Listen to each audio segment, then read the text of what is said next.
Just a quick briefing written by G.I. Joe Vibin. Zlagi, you better hurry this up. I'm meant to be meeting their emperor soon.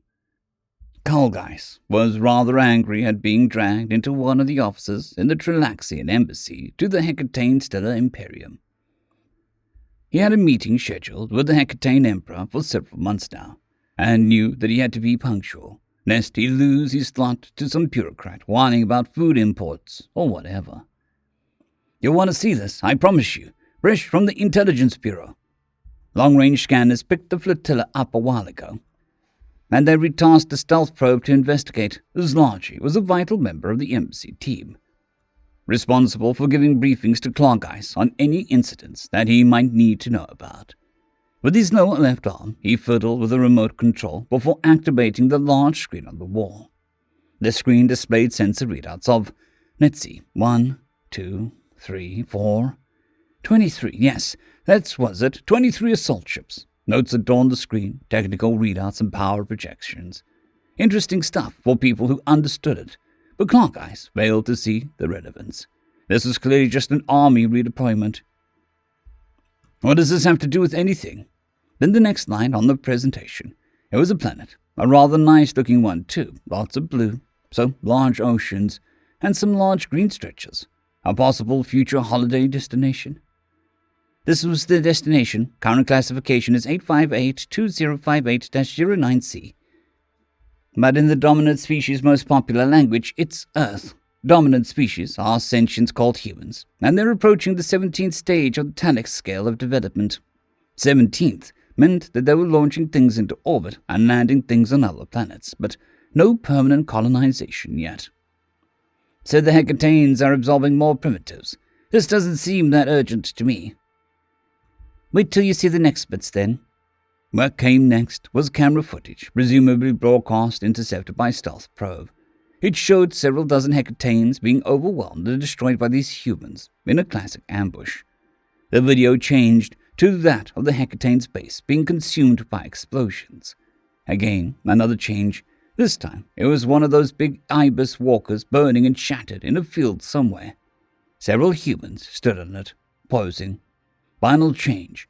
A video of a Hecatane atmospheric fighter being blown to bits by a human fighter.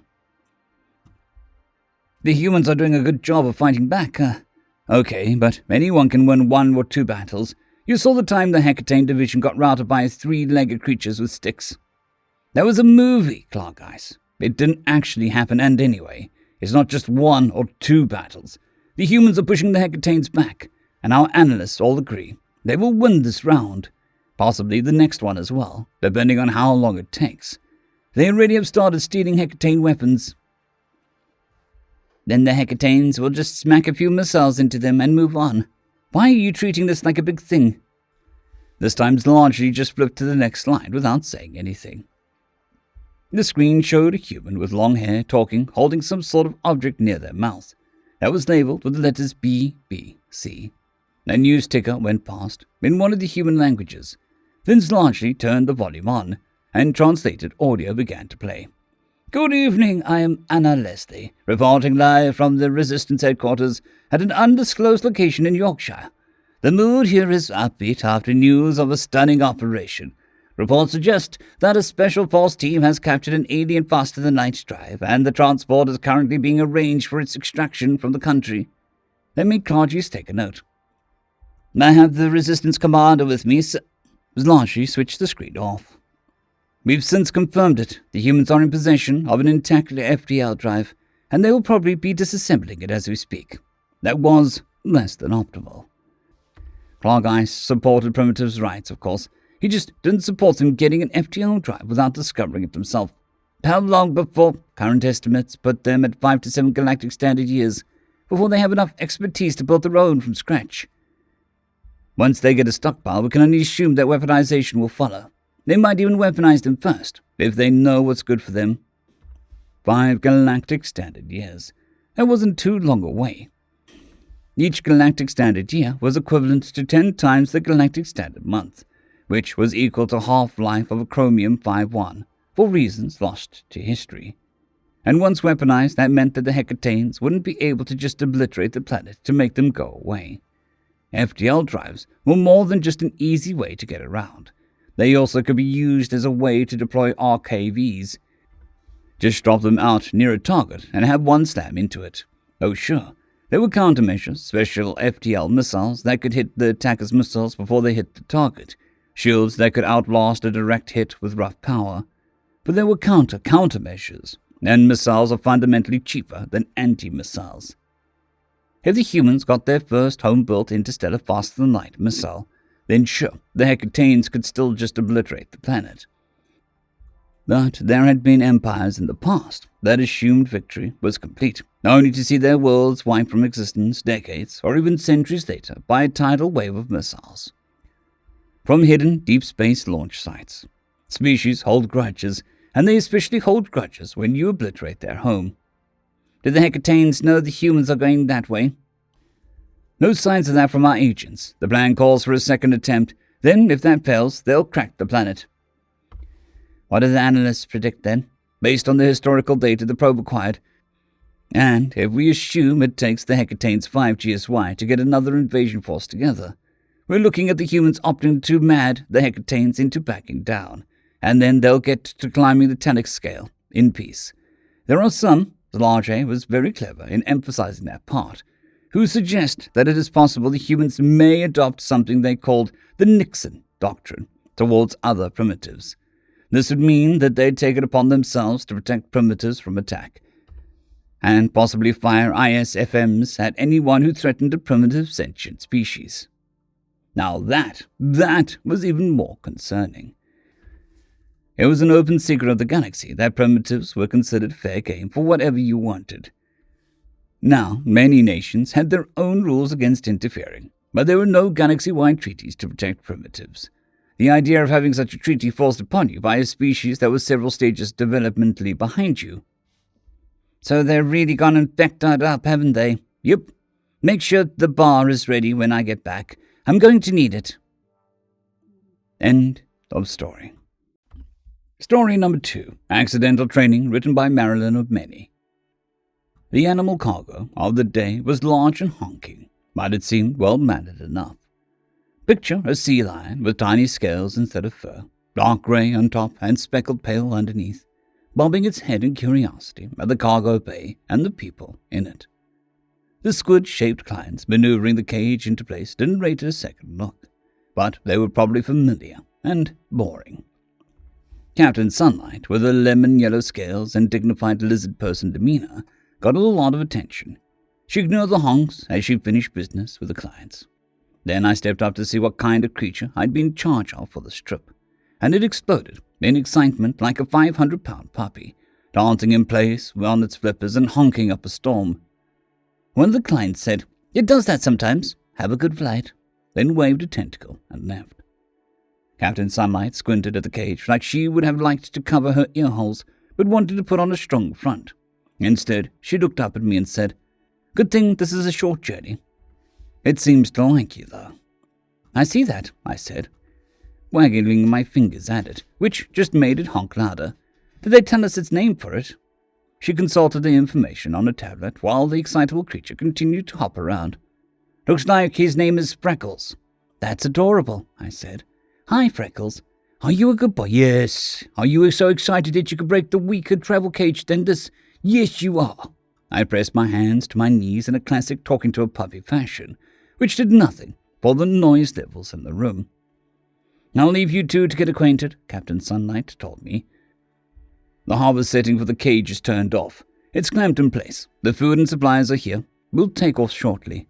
"Got it," I said, with a wave as she left. There was a chance that Freckles would calm down if I left, too. But he seemed equally likely to make lonely whales if left alone. And anyways, this was the reason I'd been hired in the first place. Nobody else in the courier ship knew the first thing about animals.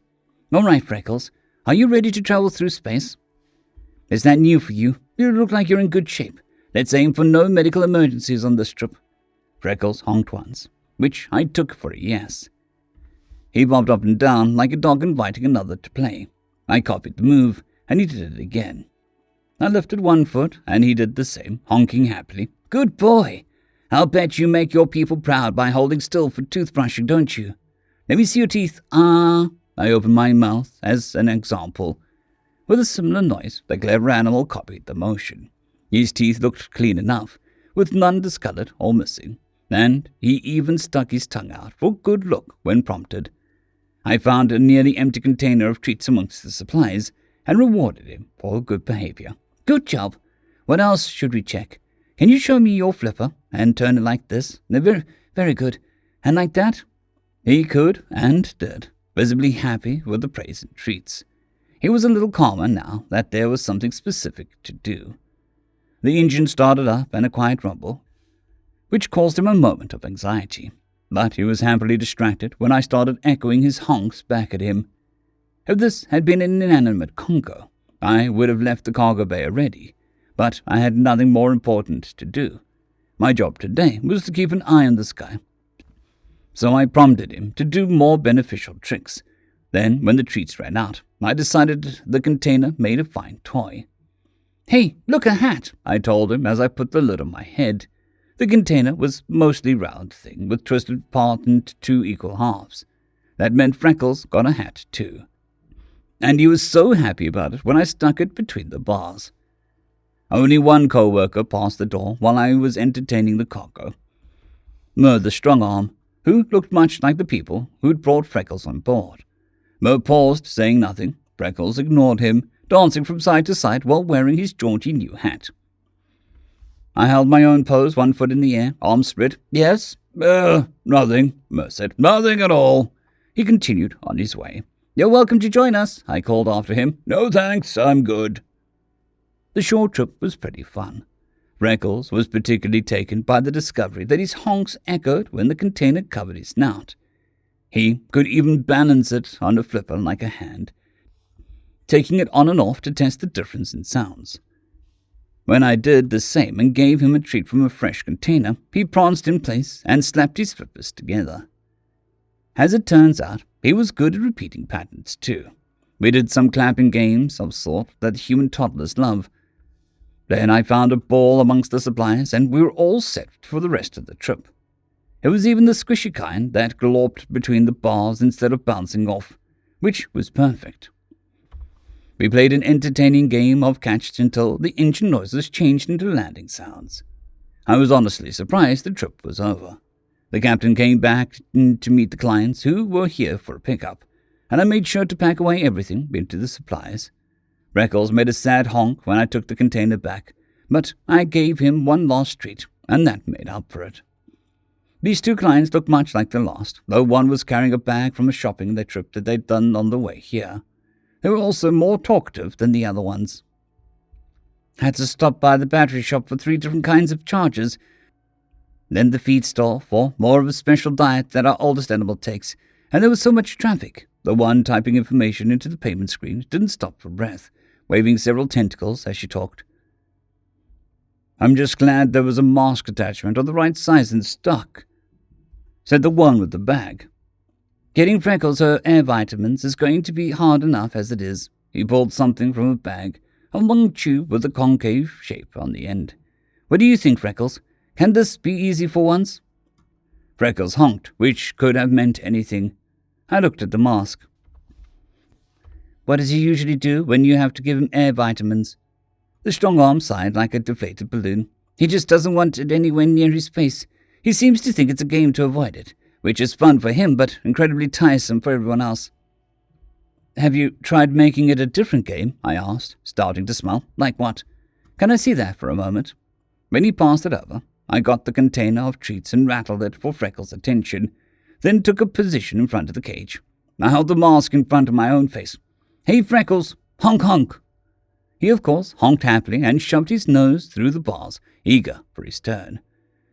I settled it against his snout, perfect fit, and he honked away. I pulled the mask back and gave him a treat, then turned to beam at the clients. What? He's never done that, said the one. How did you train him to do that? Demanded the other. Honestly, I wasn't trying to, I admitted, but he's very smart. He seems to like copying motions, and he's definitely food motivated. Oh yes, Those are the good treats, said the client with the bag.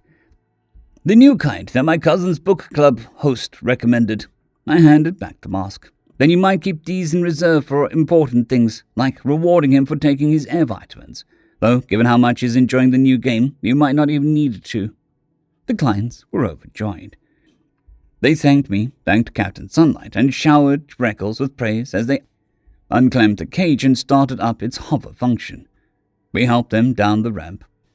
Then they waved off any further assistance on the way to the flatbed skimmer with the loading arm.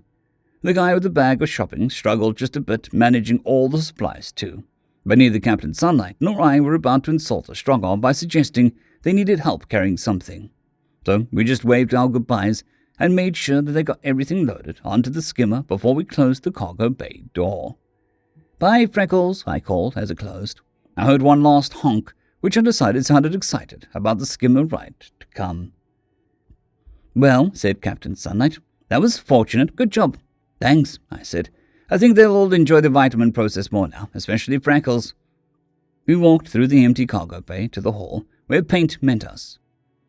With confusion on her scaly orange face and a jar lid in her hands. Mer said to give this to you, she said, holding it out to me. I laughed. Mer thinks he's very funny. I dutifully set it on my head. Yes, the height of fashion, but I think it would work better on him. You can tell him I said so.